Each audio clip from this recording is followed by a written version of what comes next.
Que j'ai beaucoup aimé dans la marche, c'est que c'est les rencontres que j'ai fait avec les gens. Moi j'aime bien marcher en montagne. Je ne trouve plus beaucoup de gens de mon âge pour marcher et je pense que marcher seul c'est dangereux. Et là en fait on est réunis autour d'un sujet commun. Donc c'est vraiment merveilleux. On parle très facilement.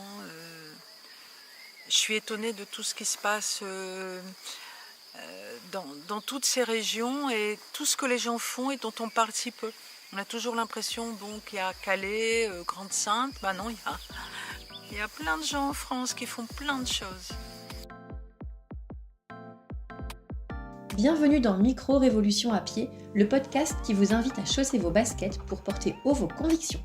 Nous sommes Marine et Patricia et nous allons vous raconter comment la marche peut devenir un acte militant, un cri silencieux qui résonne loin.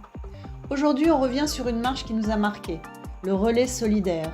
1100 km à pied, jour et nuit, de Vintimille à Calais. Un parcours à travers la France pour réaffirmer des valeurs d'accueil et de solidarité.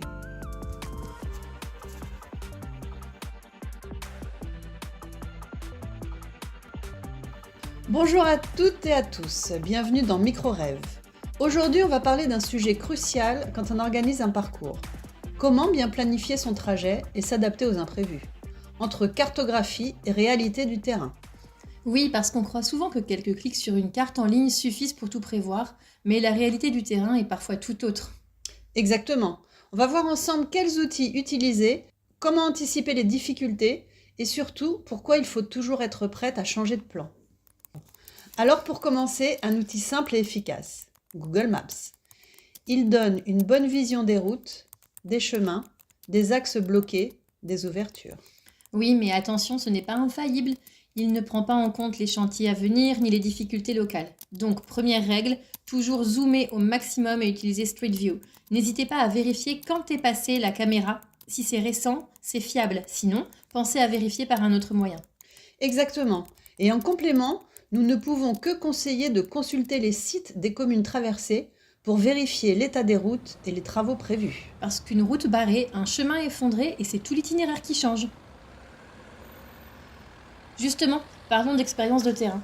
Lors de la préparation de la marche solidaire dans la Roya, j'étais convaincue qu'il fallait suivre la route principale.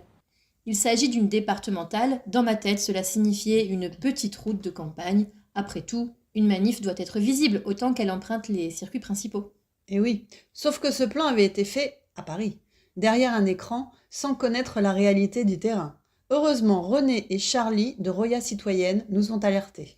Oui, René a proposé un chemin par le sentier valléen, bien plus fréquenté d'une part par les réfugiés que la départementale, qui est en fait une route dangereuse coincée entre un torrent et des falaises abruptes, et d'autre part pour tout piéton qui devrait remonter la vallée.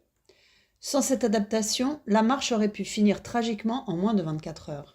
C'est à ce moment-là qu'on a compris l'importance des reconnaissances avant de valider un itinéraire. Et des modifications de dernière minute, comme lorsqu'on est rentré dans l'Ain. Ah oui. Ce passage-là était tendu. On avait prévu de traverser un petit village au fond d'une vallée, sauf que l'on a reçu des menaces sur les réseaux et aucune validation de notre passage par le maire et les autorités. Nous vous en dirons davantage lors du chapitre sur les vents contraires. Finalement, on a changé de parcours. Et c'était une bonne chose, parce que le maire était connu pour ses propos racistes décomplexés. Je l'imaginais nous attendre avec une fourche. Heureusement, on a contourné et au passage, on a appris que ce village avait un crapauduc. Et oui, un crapauduc, un dispositif pour aider les crapauds à traverser en sécurité. Quelquefois, il vaut mieux être un batracien qu'un humain là-bas. Moralité, un itinéraire, c'est vivant. Il faut être prêt à s'adapter. Et c'est ce qui fait la richesse du voyage. Nous arrivons à la fin de ce podcast. Au prochain épisode, nous vous raconterons comment nous avons trouvé des partenaires pour monter la marche et marcher à nos côtés.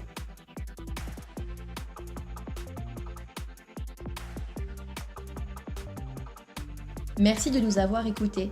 Si cet épisode vous a touché, partagez-le, parlez-en autour de vous. Et pourquoi pas, commencez à marcher. Oui, retrouvez-nous sur nos réseaux pour discuter, proposez vos propres marches et vos idées. À très vite pour un nouvel épisode de Micro-Rêve.